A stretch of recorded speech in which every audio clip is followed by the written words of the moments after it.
रूस ने यूक्रेन पर हमला क्यों किया और पुतिन क्या चाहते हैं? यूक्रेन से क्यों चिढ़ते हैं पुतिन? अलगाववादी इलाकों को रूस द्वारा मान्यता देना क्यों है खतरनाक कदम? रूस अब आगे क्या करेगा? इस प्रकार के तमाम सवालों को लेकर के हम आपके बीच में आए हैं। नमस्कार, आप देख रहे हैं आर्य प्रयास। मैं हूं धर्मेंद्र सिंह। कई महीनों तक रूसी राष्ट्रपति व्लादिमीर पुतिन यूक्रेन पर हमले की किसी भी योजना से इनकार करते रहे, लेकिन गुरुवार को उन्होंने एक लाइव टीवी कार्यक्रम में यूक्रेन में स्पेशल मिलिट्री ऑपरेशन का ऐलान कर दिया। रूसी राष्ट्रपति के इस ऐलान के बाद यूक्रेन की राजधानी कीव समेत देश के अन्य हिस्सों में धमाकों की आवाज़ें सुनी गई। रूस की तरफ से यह कार्रवाई पुतिन के मिन्स्क शांति समझौते को खत्म करने और यूक्रेन के 2 अलगाववादी क्षेत्रों में सेना भेजने की घोषणा के बाद की गई है।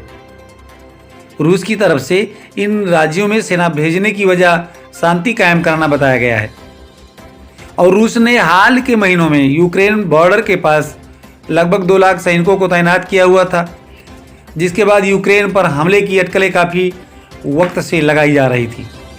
हालांकि रूस लगातार इन अटकलों को खारिज करता रहा।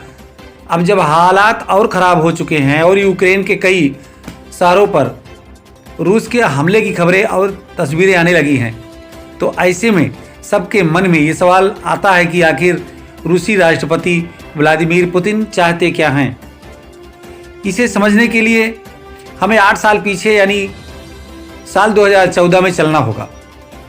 तब रूस की यूक्रेन पर हमला किया था। उस वक्त रूस समर्थित विद्रोहियों ने देश के पूर्वी हिस्से में एक अच्छे खासे इलाके पर कब्जा कर लिया था। उस वक्त से लेकर आज तक इन विद्रोहियों की यूक्रेन की सेना से भिड़ंत लगातार जारी है। दोनों देशों के बीच टकराव टालने के लिए मिन्स्क का शांति समझौता भी हुआ, लेकिन उसके बाद भी टकराव खत्म नहीं हुआ। पुतिन का तर्क है कि इसी वजह से वो सेना भेजने को मजबूर हैं। हालांकि संयुक्त राष्ट्र के महासचिव ने रूस द्वारा यूक्रेन के अलगाववादी राज्यों शांति कायम करने के उद्देश्य से सेना भेजने के तर्क को सिरे से खारिज किया है। पश्चिमी देश पहले से इस बात की आशंका जताते रहे हैं कि रूस का यूक्रेन पर हमला निश्चित है। अब यूक्रेन ने दावा किया है कि रूस ने उसके कई शहरों पर हमला किया है। इन शहरों में राजधानी कीव, निप्रो और खार्किव शामिल है। हाल ही में रूसी राष्ट्रपति ने यूक्रेन को चेतावनी देते हुए कहा था कि अगर पूर्वी हिस्से में उसने युद्ध की कार्रवाई बंद नहीं की तो आगे होने वाले खून खराबे के लिए वही जिम्मेदार होगा। यूक्रेन से क्यों चिढ़ते हैं पुतिन? रूस ने लंबे समय से यूक्रेन के यूरोपियन यूनियन, नेटो और अन्य यूरोपीय संस्थाओं के साथ करीबी का विरोध किया है। हालिया घटनाओं के पीछे पुतिन का तर्क है कि यूक्रेन पूर्ण रूप से कभी एक देश था ही नहीं। उन्होंने यूक्रेन पर पश्चिमी देशों की कठपुतली बनने का भी आरोप लगाया है। पुतिन यह निश्चित करना चाहते हैं कि यूक्रेन नेटो में शामिल नहीं हो पाए। इसके लिए वह यूक्रेन और अन्य पश्चिमी देशों से गारंटी चाहते हैं। उनकी मांग है कि यूक्रेन अपना सैन्यकरण बंद करे और किसी गुट का हिस्सा न बने। सोवियत संघ का हिस्सा रहने की वजह से यूक्रेन का रूसी समाज और संस्कृति से गहरा जुड़ाव रहा है। वहाँ रूसी भाषा बोलने वालों की संख्या भी अच्छी खासी है, लेकिन 2014 के हमले के बाद से दोनों देशों के रिश्ते काफ़ी खराब हुए हैं। 2014 में रूस समर्थक माने जाने वाले यूक्रेन के तत्कालीन राष्ट्रपति को सत्ता छोड़नी पड़ी। इसके बाद रूस ने यूक्रेन पर हमला किया था। अलगाववादी इलाकों को रूस द्वारा मान्यता देना क्यों है खतरनाक कदम? इस पर चर्चा करते हैं तो अलगाववादी रुख वाले लुहांस्क और दोनेत्स्क इलाकों पर अब तक रूस अपने समर्थकों के द्वारा अप्रत्यक्ष रूप से शासन कर रहा है। पुतिन के इन इलाकों को स्वतंत्र रूप से मान्यता देने के ऐलान का मतलब है कि पहली बार रूस यह कबूल कर रहा है कि उसके सैनिक इस इलाके में मौजूद हैं। इसका मतलब यह भी है कि रूस अब इस इलाके में अपना मिलिट्री बेस बना सकता है। मिन्स्क समझौते के अनुसार इन इलाकों को यूक्रेन के द्वारा विशेष दर्जा दिया जाना था, लेकिन रूसी कार्रवाई की वजह से अब यह शायद ही संभव हो पाए। हालात इसलिए भी खतरनाक मानने जा रहे हैं क्योंकि विद्रोही केवल दोनेत्स्क और लुहांस्क के कब्जे वाले इलाके ही नहीं बल्कि पूरे राज्य पर अपना दावा कर रहे हैं। रूसी राष्ट्रपति ने भी अपने बयान में कहा है कि हमने उन्हें मान्यता दे दी है। इसका मतलब है कि हम उनके सारे डॉक्यूमेंट्स को मान्यता दे रहे हैं। रूस काफी वक्त से यूक्रेन पर पूर्वी हिस्से में जनसंहार का आरोप लगाकर युद्ध के लिए माहौल तैयार कर रहा था। उसने विद्रोही इलाकों में लगभग 7 लाख लोगों के लिए पासपोर्ट भी जारी किए हैं। माना जाता है कि इसके पीछे रूस की मंशा अपने नागरिकों की रक्षा के बहाने यूक्रेन पर कार्रवाई को सही ठहराना है। तो अब सवाल आता है, रूस अब आगे क्या करेगा? इस मामले का फिलहाल कोई कूटनीतिक समाधान निकलता नहीं दिख रहा है। ताज़ा कार्रवाई के बाद आशंका जताई जा रही है कि रूसी की सेना यूक्रेन के पूर्वी, उत्तरी और दक्षिणी इलाकों पर हमला करते हुए वहां की निर्वाचित सरकार को अपदस्थ करने की कोशिश कर सकती है। यूक्रेन पर कार्रवाई के लिए रूस क्राइमिया, बेलारूस और यूक्रेन के उत्तरी सीमा के पास भारी संख्या में सैनिकों को तैनात कर सकता है, लेकिन इस दौरान रूस को प्रतिरोध का सामना भी करना पड़ सकता है क्योंकि पिछले कुछ सालों में यूक्रेन ने अपनी सेना को पहले से बेहतर तैयार किया है। इसके अलावा उन्हें जनता का भी भारी विरोध झेलना होगा। यूक्रेन की सेना ने 18 से 60 साल के आयु वर्ग के अपने सभी रिजर्व सदस्यों को बुला लिया है। शीर्ष अमेरिकी सैन्य अधिकारी मार्क माइली का कहना है कि रूसी सैनिकों की भारी संख्या से शहरी आबादी वाले इलाकों में खतरनाक हालात बन सकते हैं। हालांकि रूस के पास अन्य विकल्प भी मौजूद हैं। मसलन वह यूक्रेन को नो फ्लाई जोन घोषित कर सकता है, वहां के बंदरगाहों को ब्लॉक कर सकता है या फिर पड़ोसी मुल्क बेलारूस में अपने परमाणु हथियार तैनात कर सकता है।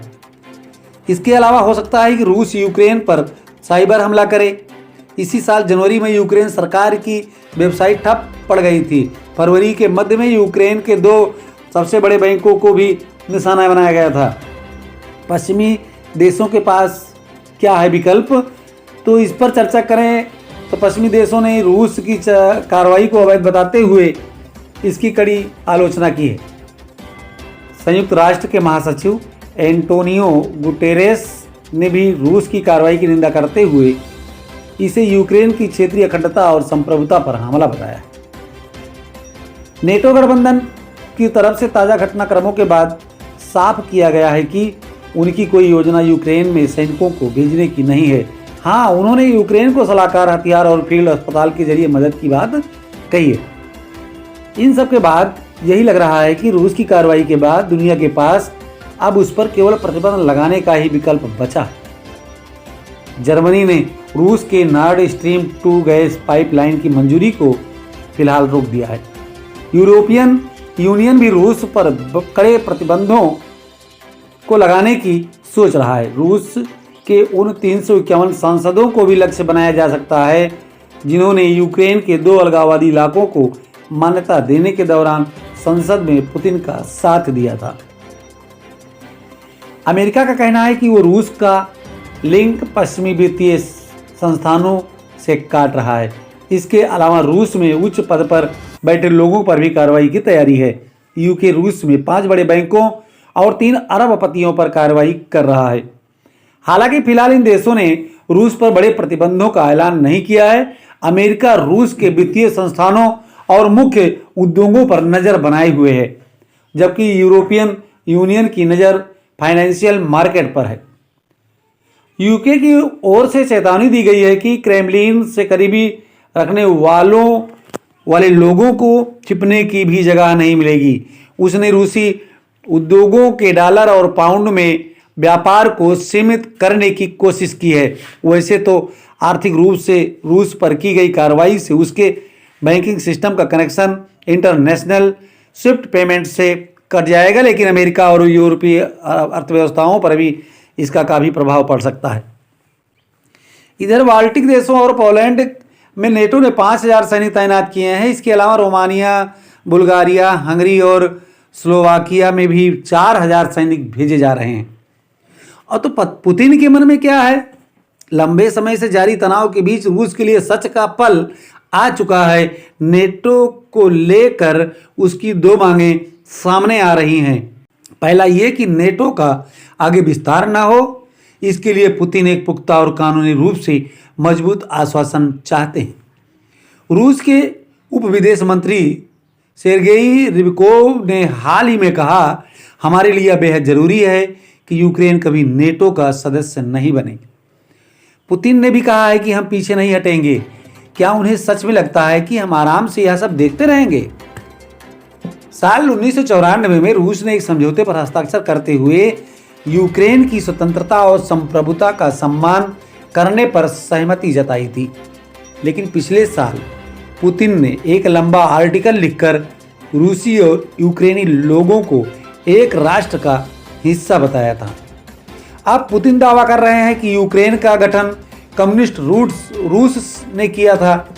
उनका मानना है कि 1991 में सोवियत संघ का विघटन ऐतिहासिक रूस के टूटने के समान था। पुतिन का तर्क यह भी है कि अगर यूक्रेन नेटो का हिस्सा बनता है तो वह क्राइमिया पर दोबारा कब्जे की कोशिश कर सकता है। पुतिन की मांग पर नेटो ने क्या कहा? फिलहाल नेटो ने सदस्य 30 देश हैं। नेटो के सदस्य 30 देश हैं और उनकी नीति हर किसी के लिए दरवाजे खुले रखने की है।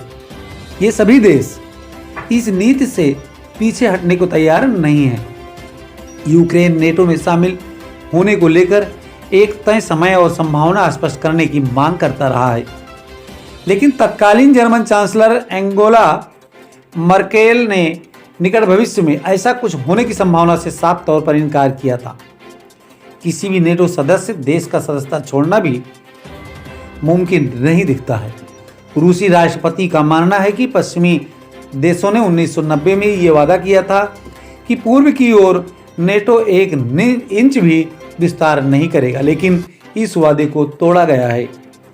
पुतिन जिस वक्त की बात कर रहे हैं उस समय तक सोवियत संघ अस्तित्व में था। तत्कालीन सोवियत राष्ट्रपति मिखाइल गोर्बाचेव के सामने पूर्वी जर्मनी के संदर्भ में यह बात की गई थी। गोर्बाचेव ने बाद कहा भी था कि इस बैठक में नेटो के विस्तार को लेकर कोई चर्चा नहीं हुई थी। क्या इस विवाद का कूटनीतिक समाधान अब भी संभव है? अमेरिका ने छोटी और लंबी दूरी के मिसाइलों समेत अंतर महाद्वीपीय मिसाइलों पर भी चर्चा का प्रस्ताव दिया था। हालांकि रूस चाहता था कि सभी अमेरिकी परमाणु हथियार रूस की सीमा से दूर रहे।